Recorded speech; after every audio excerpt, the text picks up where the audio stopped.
Hey, hi to everyone. Hi viewers. Hi guys. Guys, welcome to my channel VK Communication Mastery Empowering Mission. Guys, आज हम लोग object की बात करने वाले हैं.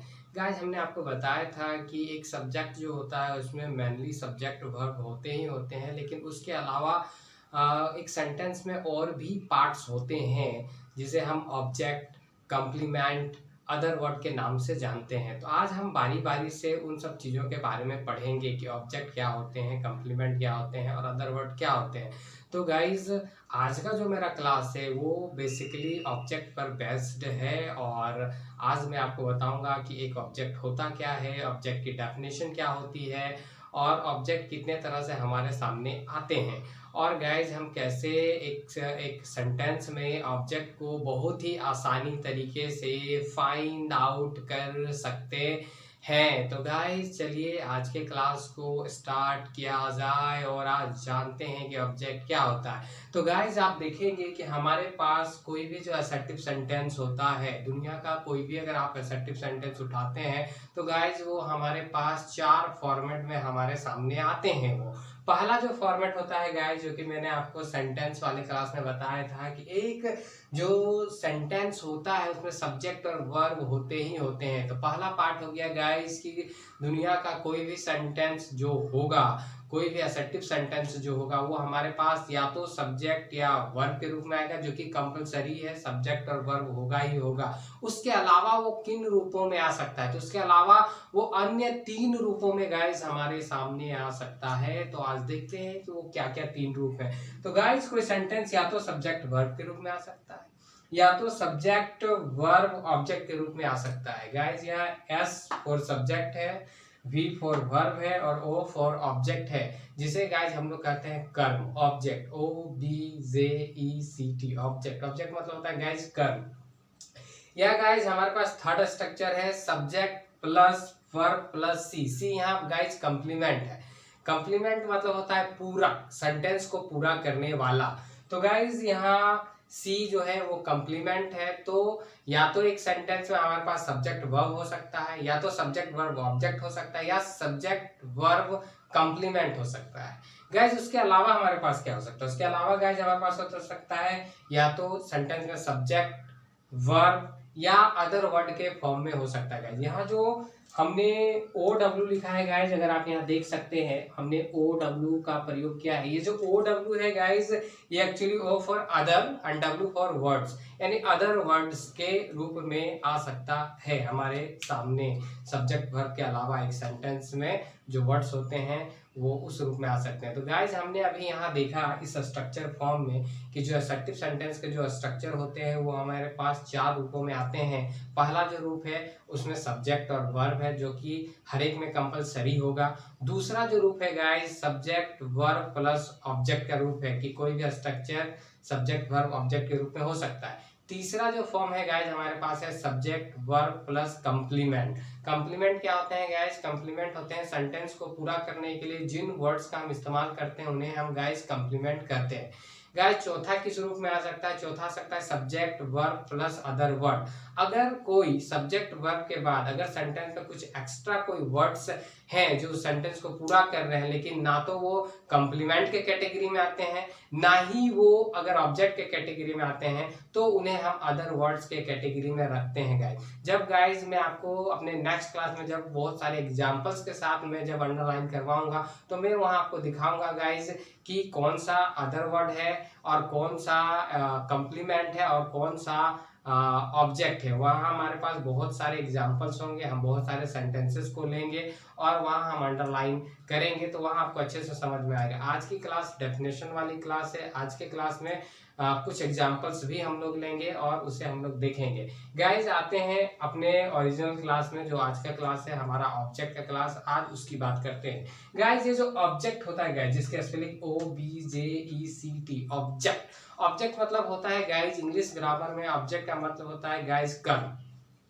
ये कर्म क्या होता है गाइज, तो गाइज आप कोई काम करते हैं तो क्रिया का फल जिस पर पड़ता है उसे कर्म कहते हैं. क्रिया का फल जो हम एक्शन करते हैं उसका एक्शन का जो रिजल्ट जिस पर पड़ता है उस रिजल्ट को गाइज, उस कर्म को गाइज हम लोग ऑब्जेक्ट कहते हैं, यानी क्रिया का रूप जिस पर पड़े, यानी सेंटेंस में, एक सेंटेंस में अगर वर्ब का यूज किया गया है, क्रिया का यूज किया गया है, तो उसका फल जिस पर पड़े उसे हम क्रिया कहते हैं। आइए इंग्लिश में इसके डेफिनेशन को जानते हैं कि इंग्लिश में हम कैसे ऑब्जेक्ट को डिफाइन कर सकते हैं। तो गाइज इंग्लिश की डेफिनेशन कहती है, in a sentence those words, in a sentence those words which receive the action, which receives the action oblique result oblique goal of a verb is known as object। क्या है guys कि in a sentence, guys in a sentence those words which receives the action of a verb, which receives the action of a verb, the result of a verb, the goal of a verb, यानी कहने का मतलब कि अगर action का impact, अगर action का effect अगर किसी वर्ड पर पड़े सेंटेंस में, और वो आपको पता चले सेंटेंस को पढ़ने के बाद, तो जिस वर्ड पर क्रिया का इफेक्ट और इम्पैक्ट, रिजल्ट, गोल पड़ता है गाइस, उसी को गाइस हम लोग ऑब्जेक्ट कहते हैं। तो I hope the definition is clear. In a sentence those words which receives the action oblique results oblique goal of the action of a sentence, कहने का मतलब verb of the sentence is known as object of the given sentence। तो guys एक ये definition हुआ कि action का impact और इफेक्ट जिस वर्ड्स पर पड़ता है एक सेंटेंस में, उसे हम ऑब्जेक्ट कहते हैं, उस सेंटेंस का ऑब्जेक्ट कहते हैं। दूसरा है गाइज कि object are the receiver of the action. दूसरा क्या है guys, objects are the receiver of the action, यानी ऑब्जेक्ट्स वो होते हैं जो एक्शन को रिसीव करते हैं। अगर एक्शन रिसीव हो रहा है किसी वर्ड्स के द्वारा तो वो उस सेंटेंस का ऑब्जेक्ट है, और अगर एक्शन रिसीव नहीं हो रहा है तो वो ऑब्जेक्ट नहीं है, वो या तो अदर वर्ड है या फिर वो कंप्लीमेंट है। गाइस थर्ड आइए गाइस, अब देखिए गाइस ऑब्जेक्ट्स किस फॉर्म में हमारे पास होते हैं। Objects are in the form of a noun or a noun equivalent, like such as pronoun, gerund or clause and as a preposition phrase। तो एक ऑब्जेक्ट कितने रूप में एक सेंटेंस में हो सकता है?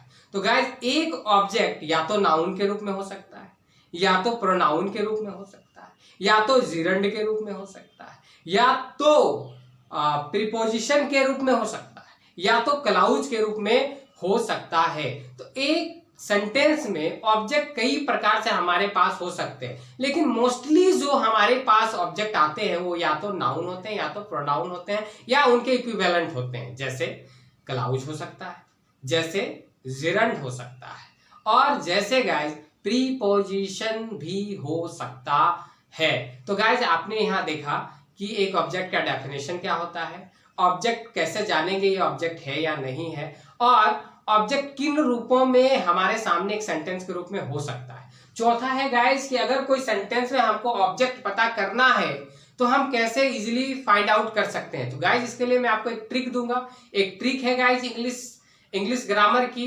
कि आप जो भी आपके सामने वर्ब है, जो भी आपके सामने एक्शन है, जो भी सेंटेंस में एक्शन, उससे आप क्वेश्चन करो गाइस व्हाट और हुम लगा के।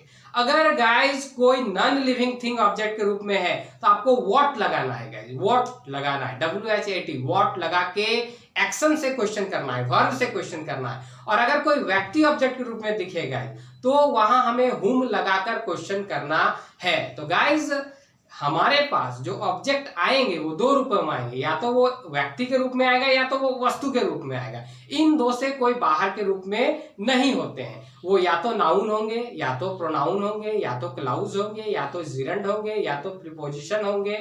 तो इन रूपों में एक सेंटेंस में हमारे पास ऑब्जेक्ट आएंगे। अब जब हम एग्जाम्पल लेंगे, अब जब हम वहां एग्जाम्पल की चर्चा करेंगे, तब हमें पता चलेगा कि वो किन किन रूपों में हमारे सामने वो आ रहा है। जैसे आज हम कुछ एग्जाम्पल की चर्चा करेंगे और एक स्पेशल क्लास आपको देंगे जिसमें केवल एग्जाम्पल्स होंगे, और वहां हम इजीली से फाइंड आउट कर रहे होंगे, और वहां हम देखेंगे कि कौन सा ऑब्जेक्ट किस रूप में है, और उस सेंटेंस का सब्जेक्ट क्या है, और उस सेंटेंस का एक्शन क्या है। आज गाइस केवल डेफिनेशन होगा, जैसा कि हमने अभी ऑब्जेक्ट का डेफिनेशन पढ़ लिया है, उसके बारे में काफी कंसिक्वेंसेस हमने पता कर लिए हैं कि एक ऑब्जेक्ट के रूप में या तो नाउन हो सकता है, या तो प्रोनाउन हो सकता है, या तो क्लाउज हो सकता है, या तो जीरेंड हो सकता है, या तो प्रीपोजिशन के रूप में हो सकता है। या गाइस और हमने पढ़ा गाइज कि अगर ऑब्जेक्ट हमको पता करना है किसी सेंटेंस में तो वर्ब से हमें क्वेश्चन करना है, व्हाट और हुम लगा के क्वेश्चन करना है। व्हाट कब लगाएंगे?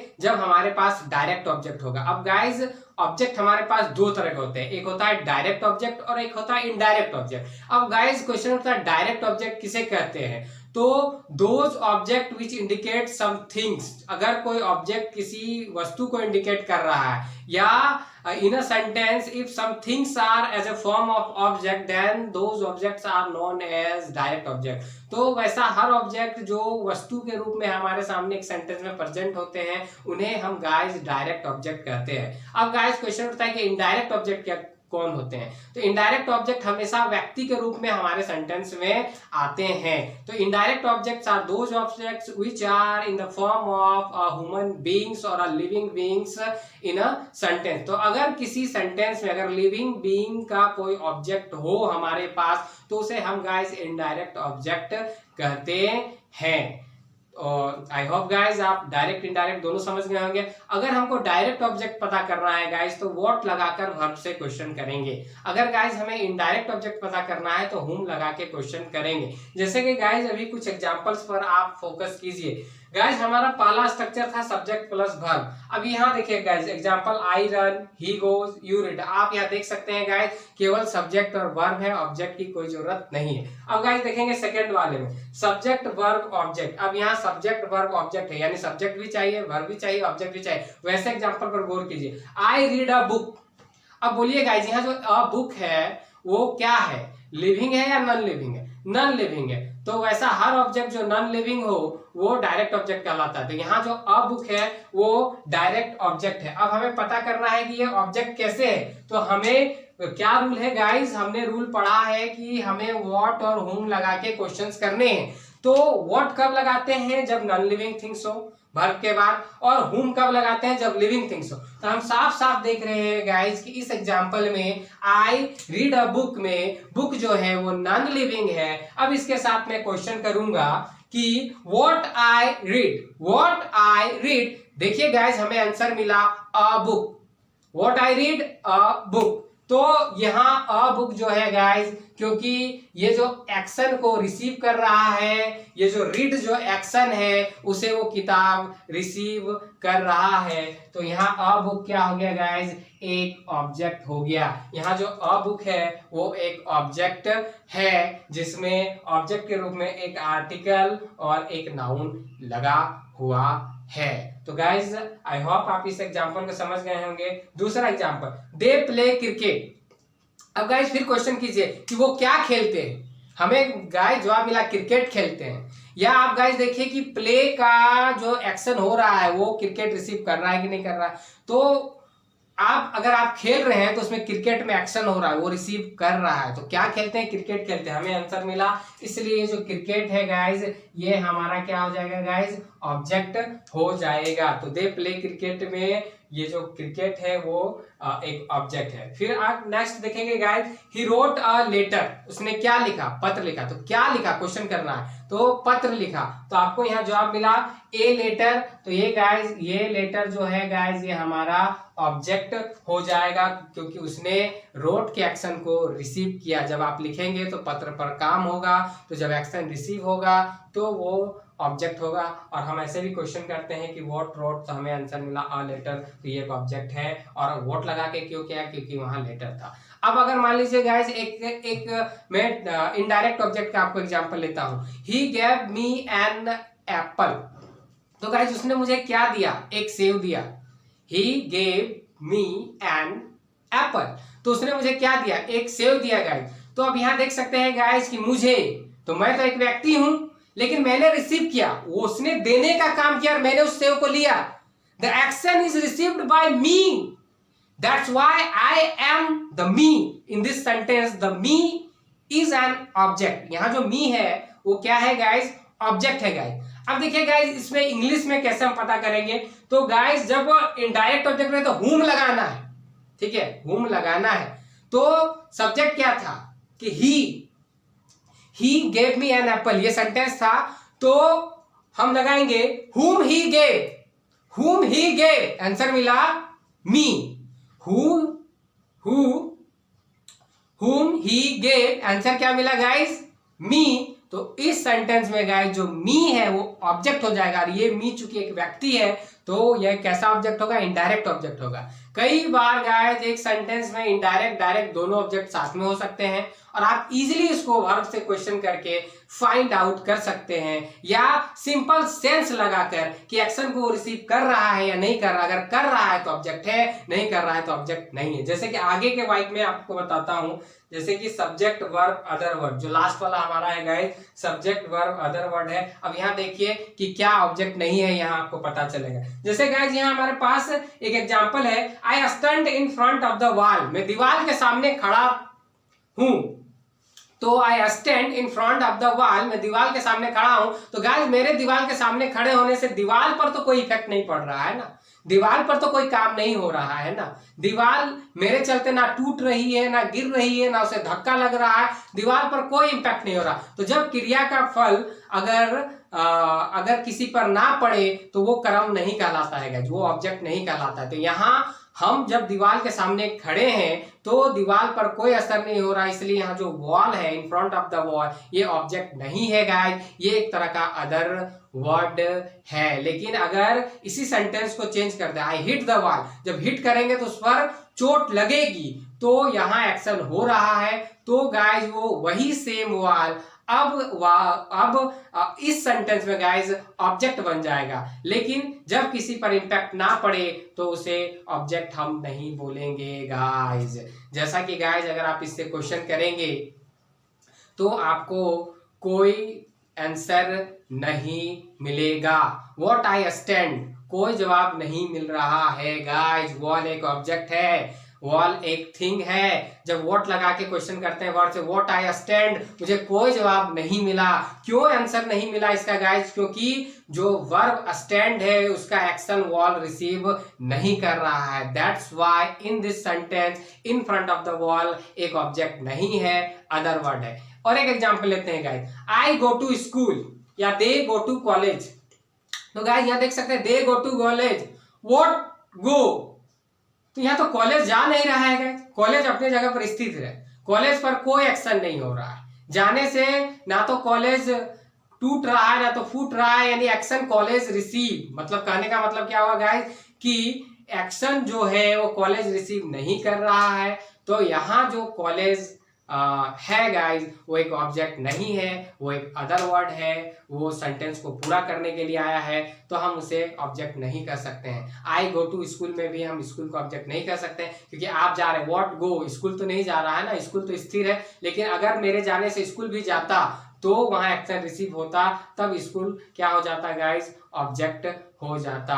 और एक लास्ट एग्जांपल बच गया है guys, subject plus verb plus complement. अब कंप्लीमेंट होते क्या है गाइस, कंप्लीमेंट एक तरह के एडजेक्टिव होते हैं जो सेंटेंस को पूरा करने के लिए आते हैं। जैसे हमारे पास एक एग्जांपल है guys, I am a doctor, यहाँ जो अ डॉक्टर है वो सेंटेंस को पूरा करने के लिए आया है। आई एम एक अधूरा सेंटेंस है, अ डॉक्टर आ गया तो ये पूरा हो गया, तो इसलिए अ डॉक्टर जो है गाइस वो एक तरह का कंप्लीमेंट है। और यहाँ आप देख सकते हैं कि जो एम है वो वर्ब का काम कर रहा है, और यहाँ कोई डॉक्टर एक्शन रिसीव नहीं कर रहा है, वो एक टर्म है, वो मेरे क्वालिटी को बता रहा है कि हम एक डॉक्टर हैं, और वो सेंटेंस को पूरा करने के लिए आया है। तो यहाँ अ डॉक्टर क्या है गाइस, अ डॉक्टर जो है यहाँ एक कंप्लीमेंट है। Raja Dasharatha is the father of the Rama.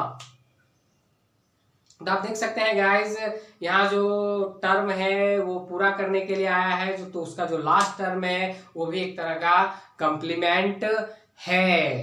तो जो लास्ट वाला टर्म आया है guys father of the Rama, वो एक कंप्लीमेंट है जो सेंटेंस को पूरा करने के लिए आया है। आप देख सकते हैं गाइज। और एक example, Mohan is an intelligent student. यहाँ जो एन इंटेलिजेंट स्टूडेंट आया है गाइज, ये सेंटेंस को पूरा करने के लिए आया है। तो यहाँ जो एन इंटेलिजेंट स्टूडेंट है ये कंप्लीमेंट है, मोहन सब्जेक्ट है और इज उसका वर्ब है गाइज। और एक एग्जांपल लेते हैं, you are a brave man. तो गाइज यहाँ जो यू है सब्जेक्ट है, आर वर्ब है और जो ब्रेव मैन है गाइज जो सेंटेंस को पूरा करने के लिए आया है तो वो कंप्लीमेंट है। The grass is green. तो ये जो ग्रीन है सेंटेंस को पूरा करने के लिए आया है तो ये ग्रीन कंप्लीमेंट है। तो आई होप गाइज आप समझ गए होंगे कि कंप्लीमेंट क्या होते हैं, वर्ब क्या होते हैं, अदर वर्ड क्या होते हैं और ये तीनों सेंटेंस के रूप में आ सकते हैं। अगर आपके पास एप्रोप्रिएट नॉलेज होगा तो आप आसानी से फाइंड आउट कर पाएंगे। तो आई होप गाइज अब आपको समझ में आ गया होगा और